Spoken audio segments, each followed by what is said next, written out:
पहले तो दास ऐसी व्यवस्था करेगा, आपने इस माया की जरूरतें नहीं रहेगी। ऐसे ढंग से आपका सिंपल लिविंग स्टेटस बनाया जाएगा। और ये बेमतलब की परंपराएं हमने बना रखी है। एक बेटी ब्याहना मुश्किल हो जाता है एक व्यक्ति ने, अरे मायाधारी मस्करों ने इतनी ये बकवाद की परंपरा बना दी है, वो सब खत्म करी जाएंगी और केवल परमात्मा पर विश्वास किया जाएगा, बच्चों का भी। और लड़की का विवाह एक बिल्कुल सिंपल वे से करेंगे। बेटी को हमने कैर बना लिया, इतना अच्छी और शरीफ होती है लड़की, और उसको हमने अपना दुश्मन बना लिया, गर्भ में मारने लगे सिर्फ इसलिए अपनी कुपरंपराओं के कारण कि दहेज देना पड़ेगा। हमने दहेज लेना नहीं देना, बिल्कुल नहीं, केवल एक कन्या देनी होगी, रोटी भी आश्रम में खुआवाएंगे उन्हें, और ले जा भाई बेटी ब्याह दी, बस अपना कमाओ और तुम्हारे घर पे खाओगी।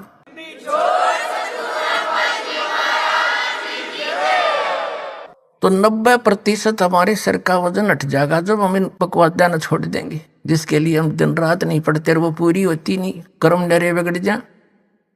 परमात्मा साथ होगा, आपको आवश्यक वस्तु ऐसे देगा आप सोच भी नहीं सकते। परमात्मा क्या नहीं कर सकता।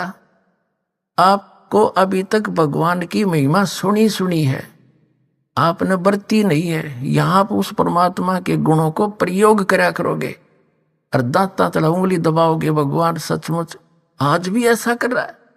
क्या भगवान के गुण बदल जाते हैं? हमें उससे मिलने का जो राहत की विधि है वो नहीं प्राप्त हुई, जिस कारण से हम नास्तिक होते जा रहे हैं, साधना भी करते हैं, दुख नु का नु, फिर क्या फायदा उस भक्ति का। तो इस प्रकार जो अब दास आपको ज्ञान सुना रहा है, ये ज्ञान एक ऐसा समझ लो जैसे रेग मार लगा जा रहा है, रेग मार के और उस पुराने पेंट को उतार के पेंटर और फिर ओरिजिनल पेंट करा करे। तो दास आपके अंदर जो जमा है वो अज्ञान, उसको हटाने के लिए रह कर ये प्रमाण सुनाए दिखाए जा रहे, ताकि आप परिचित हो जाओ, लाल परखण योग्य हो जाओ। जब आपको परख आ जाएगी कि ये लाल है, ये भगवान है और ये साधना है, फिर दास आपको उस परमात्मा की वो अमरवाणी सुनाया करेगा, जिसको सुन सुनकर आपकी आंखों से आंसू टपका करेंगे। परमात्मा कहते हैं आत्म और परमात्मा एक के नूर जहूर, और बीच में झाई कर्म की ताते कहिए दूर। फिर क्या बताते हैं कि जैसे सूरज के आगे बदरा, ऐसे कर्म छयारे, और प्रेम की पवन करे चित मंजन, फिर जल के तेज नयारे। जैसे आत्मा और परमात्मा के बीच में ऐसे हमारे पाप कर्मों के बादल छाए हैं। जैसे बादल छाए हों और सूर्य दिन के 12 बजे हों और सूर्य दिखाई नहीं दे रहा, कहते हैं फिर हवा चलती है तेज, बादलों को फेंक देती है इधर उधर, और फिर सूर्य साफ दिखाई देता है। तो यहां बताते हैं कि जैसे सूरज के आगे बदरा, ऐसे कर्म छयारे, और प्रेम की पवन फिर करे चित मंजन, जल के तेज नयारे। फिर दिखा भगवान न्यू का न्यू, तुम्हारी अंतःकरण में मलिनता घनी आगी पाप कर्मों की, और ये मंत्र आपको ज्ञान दिया जाएगा, सत भक्ति दिखाई जाएगी, सुनाई जाएगी। तो फिर आपकी आत्मा रोया करेगी इन परमात्मा के वचनों को सुन सुन के, क्योंकि आत्मा भटक रही है उसके लिए, और वो भटक रहा हमारे लिए। कबीर साहब कहते हैं मैं रोवत हूं सृष्टि को, पर सृष्टि रोवे मोहे। गरीबदास इस योग को समझ नहीं सकता है कोई। हम तो उस भगवान को ढूंढ रहे हैं, हमें सुख हो, हमारे घर में बचाव हो, बाल बच्चों का बचाव हो, और हमें आवश्यक वस्तुएं उपलब्ध हों जिनकी हमें रिक्वायरमेंट है, और मोक्ष हो। फिर हम जाते हैं इधर उधर भटक रहे हैं। तो जिनके पास कख नहीं वहां हम सेट होकर बैठ गए, और दास इतने दिन तक शोर मचा रहा है, तुम गलत जा रहे हो, तुम्हारा जीवन नाश हो रहा है, मुझे नो कहो तो निंदा करता है। तुमने निंदा की परिभाषा का ना पता, फिर जब यह निंदा है साची कहने की, तो यह निंदा तो दास पर छूट है कोई नहीं, पर यह निंदा नहीं है, एक महापरोपकार है। ये मैं कैसे चुप रह सकता हूं? मुझे पता लग गया तुम्हारा जीवन नाश हो रहा है, मनुष्य जीवन को बालकों का खेल है मिलना। अब क्या बताते हैं परमात्मा कि काल ने कहा था कि चौथे युग में जीव आप कितने ले जाना, कल युग में 3 युगों में जीव थोड़े ले जाना। तब धर्मदास जी से बात हुई थी। धर्मदास जी को परमात्मा ने बताया था कि धर्मदास जी ने कहा था भगवान मेरे तो काल का दूत पैदा हो गया नारायण दास, ये आपने क्लियर कर दिया, तो मेरा तो काल का वंश चल पड़ा। हे परमात्मा अब मैं तो मर गया, कति कलेजा पकड़ के बैठ जाता, क्यों वैस था, नरमात्मा का था, अब क्या होगा मेरा? तो भगवान ने कहा था कबीर जी ने, चिंता ना करे, तेरा 42 पीढ़ी तक वंश चलेगा। ने बोला जी इस काल का वंश चलेगा, ये तो ना चल रहा था अच्छा भगवान ने, इस नारायण दास का तो ना चले तो अच्छा, बताइए तो काल का दूत है ये। तो परमात्मा ने कहा ये नहीं, तेरे को एक और अच्छी आत्मा मैं अपने कोटे तक दूंगा। अब 86 साल की उम्र लिख रखी है उनके इतिहास में। यहाँ के जब चूड़ामणि जी का जन्म हुआ, धर्मदास जी की 86 वर्ष की उम्र हो रही थी। ये देखिएगा एक पुस्तक है,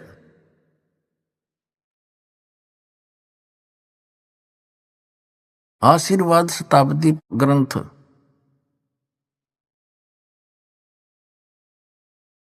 ये देखो सतनाम कितना बुढ़ा लिख रखा है, कितने अच्छे ढंग से, कख नहीं पता है सतनाम का, ये दामा खेड़ा वालों का है। ये देखिए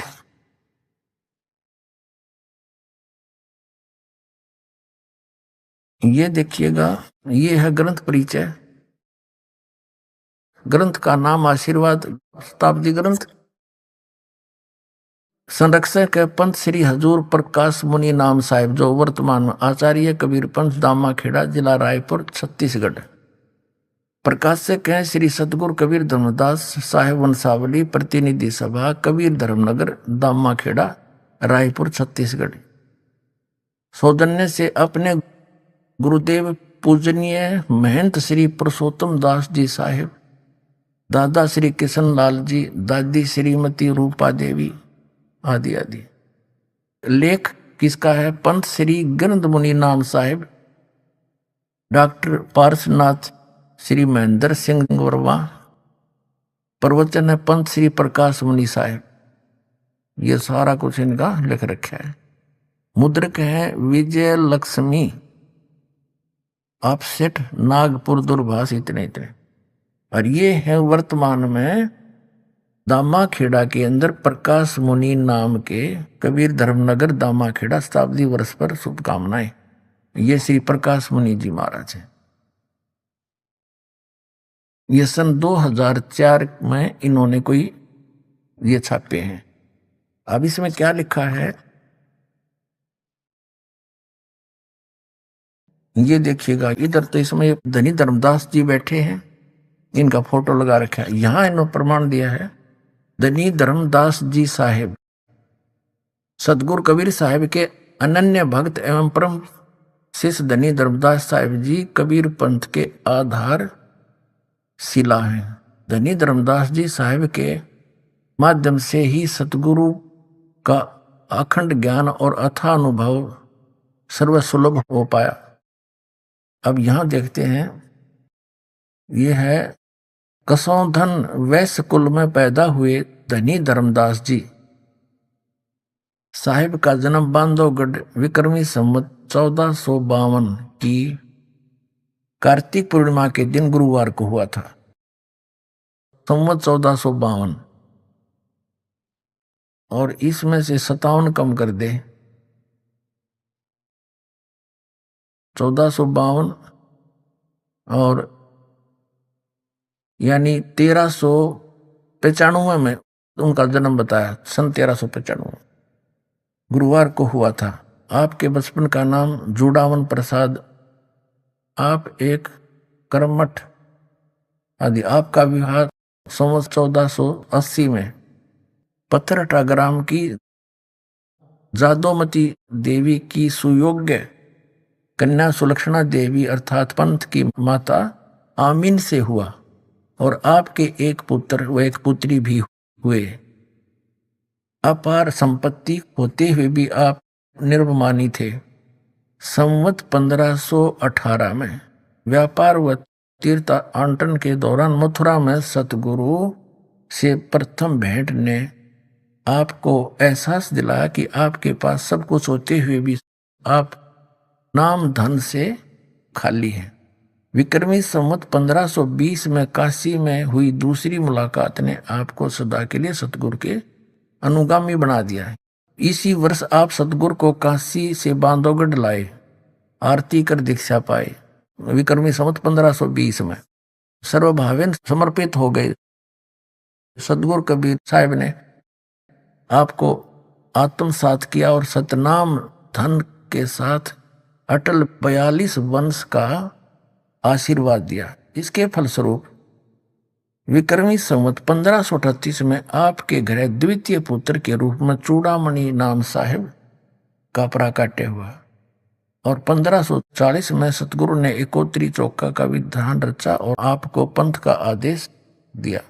सतगुरु के हर आदेश का पालन करते हुए आप विक्रमी संवत 1568 के फागुन के मास में जगन्नाथपुरी में सतगुरु के हाथों का परवाना ग्रहण करके लोक को गमन किया।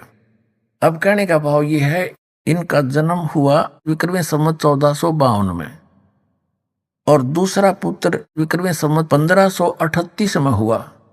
1538 48 वर्ष तो वो ले लो उधर से पहले वाले और 38 ये जोड़ दो, 48 और 38 86 वर्ष हो गए। 86 वर्ष की उम्र होगी थी जब धर्मदास जी की उस समय परमात्मा ने कहा कि तू चिंता ना करे, मैंने तेरे को 42 पीढ़ी दे दी, तेरा वंश रहेगा, वंश 42 रहे, तेरा अंश रे। अब धर्मदास जी कहने लगे, हे भगवान, यूं तो काल का दूत नारायण दास और 86 साल की उम्र मेरी, अब परमात्मा क्या होगा कि तेरा एक संतान होगी मेरे आशीर्वाद। अब या उसका गला उतरे नहीं, 86 साल की उम्र होगी, अरे अब संतान होगी, ना भी नहीं करे और यश भी नहीं करे। परमात्मा अंतर्यामी थे कि अब इसका विश्वास दृढ़ नहीं हुआ और वृद्ध गणा हो रहा, कदे मृत्यु को प्राप्त हो जाए, इसका इतना अठड़े कौन हो रहा है। तब परमेश्वर कबीर जी ने ऐसे आशीर्वाद किया। ऐसे सतलोक से एक बालक आया, उसके आंगन में लेट गया, हाथ पैर मारे, नवजात शिशु। अग देख धर्मदास, 10वें महीने तेरी पत्नी के गर्भ से ये बालक जन्म होगा, तेरा जच्चो चाहे ना जच्चो। ने बोला जी जच जीवित है। जब इसी लीला देखी और फिर वो लड़का वापस, बच्चा वापस कर दिया, आत्मा गई। 10वें महीने आमिनी के पेट गर्भ से चूड़ामणि जी का जो है जन्म हुआ। उसको मुक्तामणि नाम साहिब भी कहने लगे। तो कबीर परमात्मा ने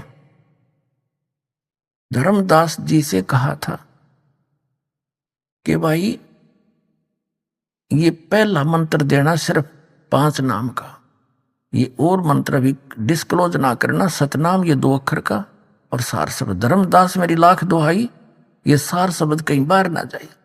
सार शब्द ये बाहर जो पढ़ी या बिजली पीढ़ी हंस नहीं तरही। अब धर्मदास तो पक्के थे, जो कह दिया सतगुरु ने आ फाइनल है। फिर परमात्मा कबीर जी ने उनके पुत्र चूड़ामणि से, जब वो छोटी उम्र के थे, तो उस समय उनसे कहा कि उनको आदेश दिया कि ले बेटा ये 5 नाम जाप करना और आगे अपने उत्तराधिकारी को भी ये देना और उसी को यही आदेश देना, ये नाम जाप करता रहे, ठीक है। फिर कबीर परमात्मा ने कहा धर्मदास, जब तेरी 6ठी पीढ़ी आओगी ना,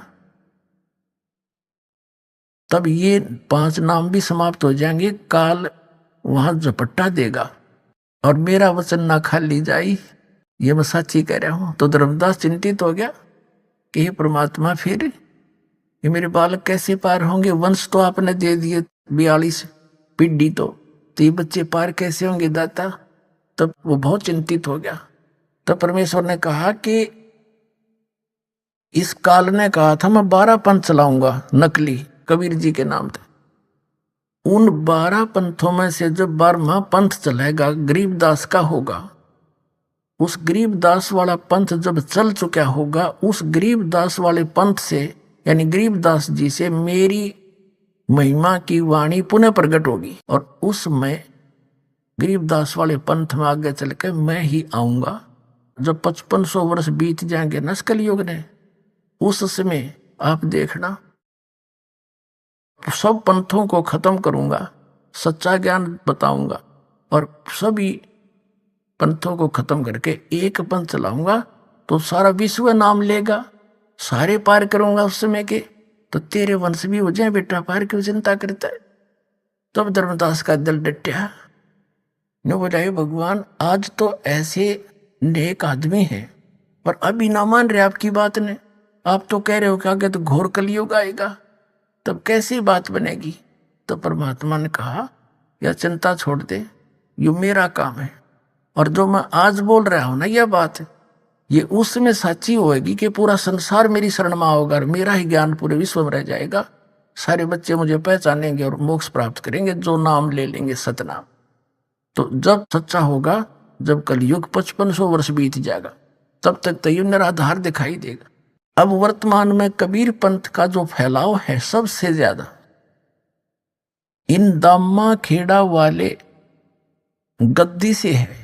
इन कहते 30,000 तक महंत बना रखे हैं और वो आगे नाम देते हैं और फिर वो साल में 2-3 ये प्रोग्राम करते दामा खेड़ाले। वो सभी महंत आके और उनका पूजा चढ़ाते हैं। इन्हें तो रजवाड़े बना रखे हैं, जैसे एक सेंटर का राजा होता था, आगे छोटे छोटे राजा छोड़ दिए होते थे और वो फिर सारे उसको टैक्स दिया करते थे। ये वो सांग जोड़े न के लेना देना किसी के मोक्ष से कख नहीं पता इन दामा खेड़ा वालों को। अब दिखाता हूँ थोड़ी सी झलक इन दामा खेड़ा वालों का क्या ज्ञान था, ये कैसा भगवान को जाना इन्होंने। अपने आत्माओं आपका सौभाग्य है। अब इस परमात्मा के पाने वाले काम को और इस सारे कार्यों को वही करेगा जो इससे परिचित हो जाएगा। जैसे हम छोटे छोटे थे, वैसे वर्तमान में भी ऐसा ही है, लेकिन पहले और ज्यादा कठिन काम था। इस दास का जन्म किसान परिवार में हुआ और किसान जैसे दिसंबर और जनवरी का महीना और ये हरियाणा और पंजाब का क्षेत्र शीत लहर चले हैं और ऊपर से छोटी मोटी बूंदों का भी जुगाड़ हो जाए कई बार। तो किसान जब गेहूं बीज देता है, रात्रि के समय नहर के पानी से उसके सिंचाई का नंबर फिक्स होता है। इतने बज के इतने मिनट पे आपको जल मिलेगा सिंचाई के लिए और उस स्थान से आपने लेना पड़ेगा, वहां से काटना पड़ेगा, फिर अपने खेत में ले जाना पड़ेगा। तो वो सीमित समय होता है, घंटा आधा घंटे का। अगर उस समय किसान अपने मौके पर नहीं पहुंचा तो उसका सिंचाई हो नहीं खेत में और उसके बालक भूखे मरे, फसल हो नहीं सकती। तो वो जिस समय हम रजाइयों में बढ़कर चारों तरफ से दाब के कमरे के अंदर सो रहे होते हैं, वो किसान क्योंकि वो परिचित है, यदि आज मैंने थोड़ा सा आलस कर दिया और सिंचाई नहीं की अपनी फसल की, मेरे बालक भूखे मर जाएंगे और मैं निर्धन हो जाऊंगा। तो वो परिचित है उस प्रोसेस से, वो तुरंत उठकर चल देता है, चाहे नमूनिया हो और चाहे कोई सांप काटे, कुछ भी हो, वो उस काम न करके छोड़ेगा और सफल हो जाता है। और वहां जाके कंबल को भी उतार के रख देता है, जब पानी में बढ़ के कस्सी से मिट्टी डालता अपने खेतों में पानी लगाने के लिए। तो पुण्यात्माओं वो व्यक्ति इस काम को करेगा। इस यहाँ इतनी दूर से आ रहे हैं पुण्यात्मा, कहाँ से 2-2 हजार किलोमीटर से चल कर आगे, तो वही आएंगे यहाँ पर जो इसको समझ जाएंगे कि ये काम तो करना पड़ेगा, ना तो बिजली गिरगी, ये जीवन फिर मिला नहीं मनुष्य का, ये अवसर मिला नहीं, ऐसा संत नहीं मिला जो दास परमात्मा ने बना के भेज दिया, और यू ज्ञान मिला नहीं।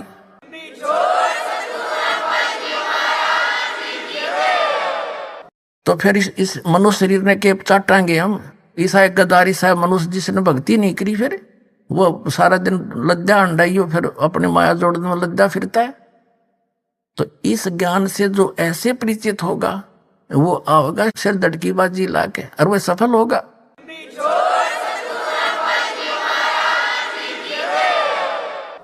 अब ये कितना बढ़िया मौसम, ना घनी सर्दी ना गर्मी, और इसका थोड़ा सा लाभ उठाएंगे अब हम। ये बार बार समय मिलता है। सोचा था संग जन्म हो गए, कुत्ते बन के गली में सोवांगे, कोई ना सोने दे, आता जाता मारे लठ ट्या ट्या करते भागते हंडाएंगे। तो इस गणी इस ऐश्वर्य ने छोड़ के अब हमने थोड़ी मेहनत करनी पड़ेगी, और गणी भी नहीं, क्योंकि ज्ञान समझ में आया फिर तो भक्ति तो बहुत आसान है। चलते फिरते बस में कहीं पर भी मालिक का नाम जाप करना, नाम से मोक्ष होगा। मठियोग करना है, नहीं मठियोग तो बकवादी लोग करते और कराते हैं, किसी संत ने नहीं किया। परमात्मा कपड़ा बुनते थे, भक्ति करके भी दिखाते थे कि ये है मार्ग भगवान के पाने का। तो अब आपको थोड़ी सी झलक दिखाते हैं जो ये दामा खेड़ा वालों ने कितना संसार डबो रखा है, और ये दावा करते हैं कि जो धर्मदास की गद्दी पे हम, और कबीर साहब ने कहा था इससे जो नाम लेगा वो पार होंगे। नहीं, कबीर साहब जी ने ये कहा था कि छठी पीढ़ी में ये 5 नाम भी समाप्त हो जाएंगे। ये और ही एक शब्द सा सेलेक्ट कर लिया इन्होंने कबीर सागर से, अजर नाम अमर नाम पाताले सब सिंधु नाम, यही हंस का काम 5 ले हंसा उड़ जाई। ये मंत्र है कोई? ये तो एक आरती सी है। ये दामा खेड़ा वालों के विषय में जो परमात्मा ने कहा है, ये है कबीर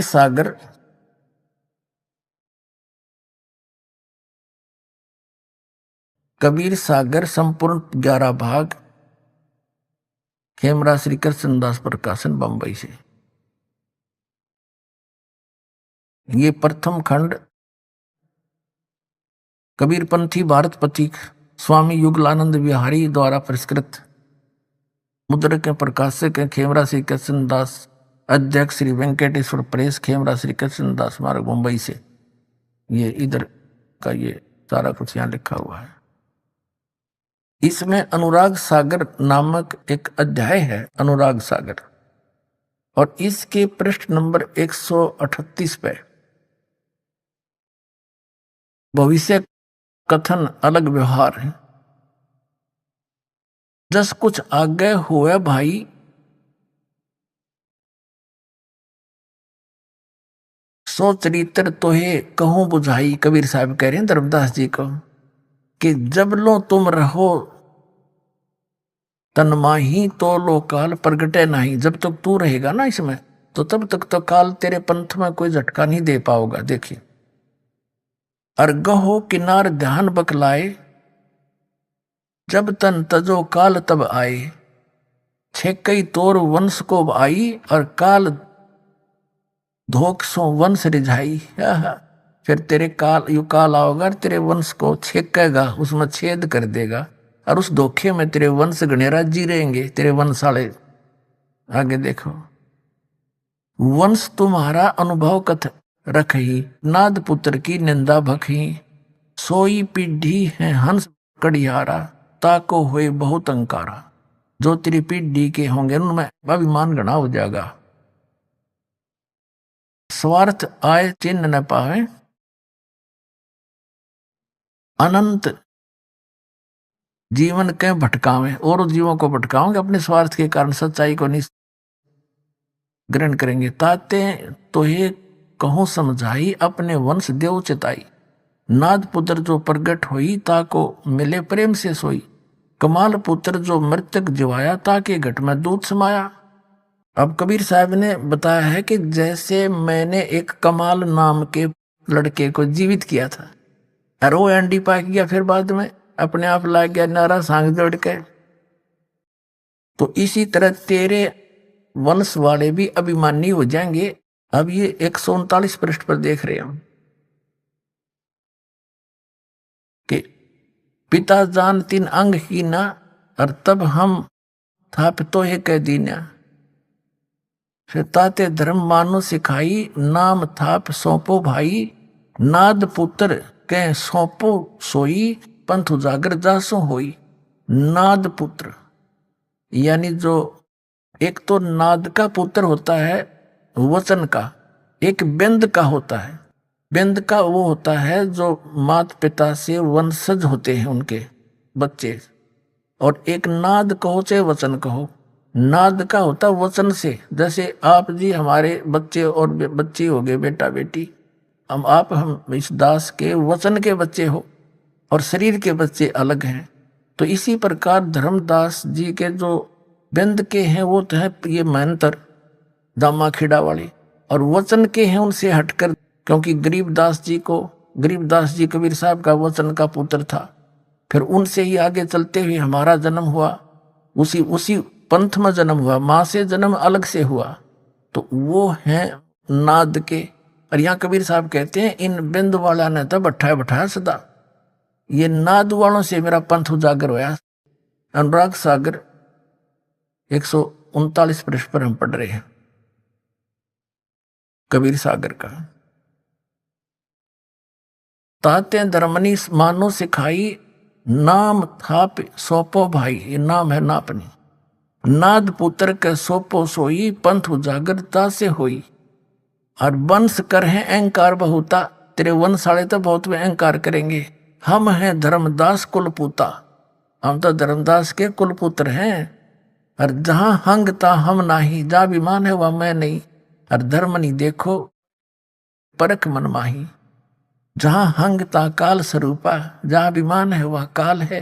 नहीं पावे सतलोक अनूपा, धर्मदास तौतर है वंशा, यही बात को मेटो संसा। नाम भक्ति जो दृढ़ के धर ही, सुनो धर्मनी वो कैसे नीतर ही। रहनी रहे तो सब है उभारूं, और वचन गह तो तेरे 42 तारूं। और वचन गह सो वंश हमारा, बिना वचन नहीं उतरे पारा। चाहे तेरा बेटा हो चाहे तेरे वंश के हो, जिन्होंने हमारे सतनाम का को नहीं ग्रहण किया वो पार नहीं हो सकते। आगे देखना यहाँ क्या बताया है अनुराग सागर की 140 पृष्ठ पर।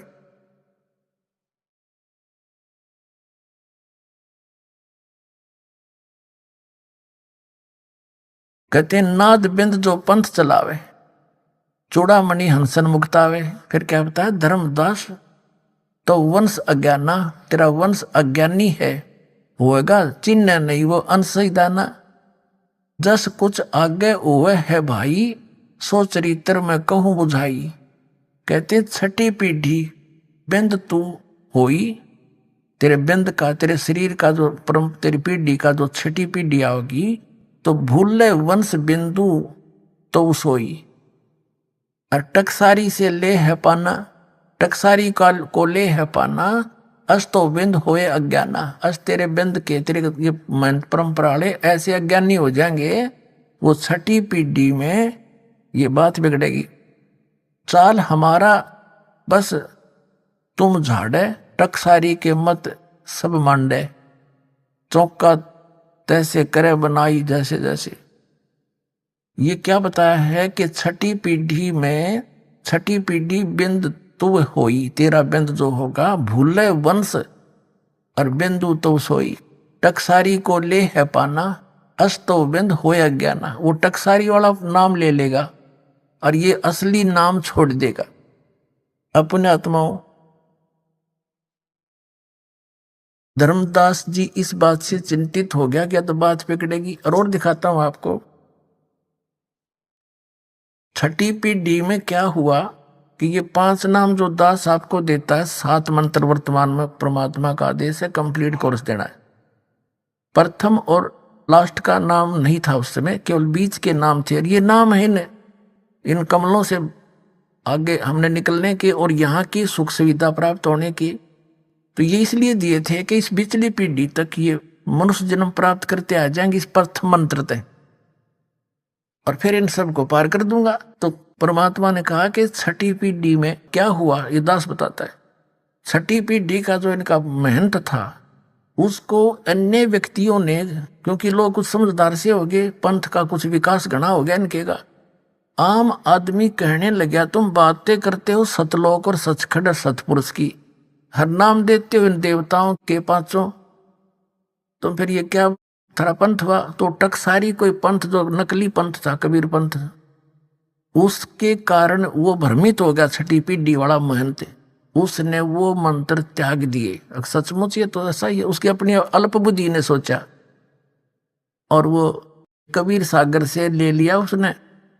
अमर नाम, अजर नाम, पाताल सब सिंधु नाम, यही हंस का काम। और पूरे इस कबीर पंथ में इस दामा खेड़ा से संबंधित यो है नाम देते हैं, एक पूरी आरती सी सुनाते हैं। ये खाक नाम है, ये तो उस नाम की महिमा है। उस जो नाम आपको दिया जाएगा वो अजर है, वो अमर है, और उससे ही आपका मोक्ष होगा। अब एक पुस्तक है इनकी जो दामा खेड़ा के द्वारा प्रकाशित है,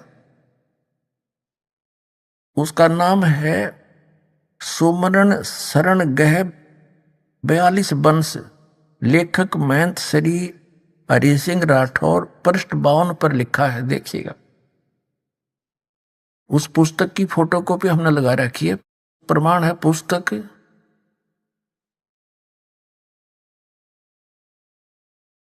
सुमरण शरण गह 42 वंश, लेखक महंत श्री हरि सिंह राठौर, पृष्ठ 52 की ये फोटोकॉपी है। और ये आप पहले लिख रहे हैं दामा खेड़ाले इस सारी वाणी को। और देखिए वाणी, सुन धर्मनी जो वंश नसाई, जिनकी कथा कहूं समझाई। ये 93 नंबर तो दुआ है। काल चपेटा देवे आई, मम सिर नहीं दोष कुछ बाई। ये 94 नंबर साखी है। और सपत यानी 7वां, और 11वां, और 13 यानी 13वां अंसा। सपत, एकादश, 13 अंसा और 17 ये चारों वंशा। इनको काल छलेगा भाई, मिथ्या वचन ना हमरा जाई। कबीर साहब कह रहे हैं, जब जब वंश हानि हो जाई, शाखा वंश करे गुरुआई। 10,000 शाखा हुई, पुरुष अंश वो ही कहलाई। वंश भेद यही है सारा, मूड जीव पावा नहीं पारा। और भटकत फिरे हैं दौर ही दौरा, वंश 42 गए के ही ठोरा। अब सब अपनी बुद्धि के भाई, और अंश वंश सब तेरे जावन साई। ये ना आप पे लिख रखा है, अपनी एक पुस्तक बना रखी है इन्होंने जो दामा खेड़ा से मिलती है, उसके इस पृष्ठ पे ऐसा लिखा। अच्छा, आगे फिर क्या बताया है। एक पुस्तक है इनकी, पुस्तक धनी धर्मदास जीवन दर्शन। देखिए, इस पुस्तक की फोटोकॉपी है ये। 14वीं महंत गद्दी का परिचय, पुस्तक धनी धर्मदास जीवन दर्शन एवं वंश परिचय, पृष्ठ 49 पर लिखा है कि 13वें महंत दया नाम के बाद कबीर पंथ में उथल पुथल मची, काल का चक्कर चलने लगा। क्योंकि इस परंपरा में कोई पुत्र नहीं था, तब तक व्यवस्था बनाए रखने के लिए महंत काशी दास जी को चादर दिया गया। कुछ समय पश्चात काशी दास ने स्वयं को कबीर पंथ का आचार्य घोषित कर दिया तथा खरसिया में अलग गद्दी की स्थापना कर दी। यह देख तीनों माताएं रोने लगी कि काल का चक्कर चलने लगा। बाद में कबीर पंथ के हित में 2.5 वर्ष के बालक चतुर्बुद्ध साहिब को बड़ी माता साहिब ने गद्दी सौंप दी, जो गर्दमनी नाम साहिब के नाम से प्रसिद्ध हुए। अब सुन लेना, इनके सारे इतिहास दिखा दूंगा आपके सामने, के सांग था यो।